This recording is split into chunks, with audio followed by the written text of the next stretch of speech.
اس روز ہم ان کو چھوڑ دیں گے کہ روئے زمین پر پھیل کر ایک دوسرے میں گھس جائیں گے، اور سور پھونکا جائے گا تو ہم سب کو جمع کر لیں گے، اور اس روز ہم جہنم کو کافروں کے سامنے لائیں گے، جن کی آنکھیں میری یاد سے پردے میں تھیں اور وہ سننے کی طاقت نہیں رکھتے تھے۔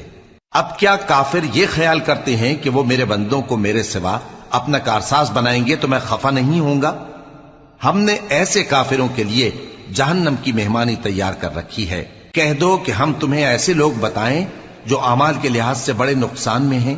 یہ وہ لوگ ہیں جن کی دوڑ دھوپ دنیا کی زندگی میں برباد ہو گئی، اور وہ یہ سمجھے ہوئے ہیں کہ وہ اچھے کام کر رہے ہیں۔ یہ وہ لوگ ہیں جنہوں نے اپنے پروردگار کی آیتوں کو نہ مانا اور اس کے سامنے جانے سے انکار کیا، تو ان کے اعمال ضائع ہو گئے۔ سو ہم قیامت کے دن ان کے لیے کچھ بھی وزن قائم نہیں کریں گے۔ یہ ان کی سزا ہے، یعنی جہنم، اس لیے کہ انہوں نے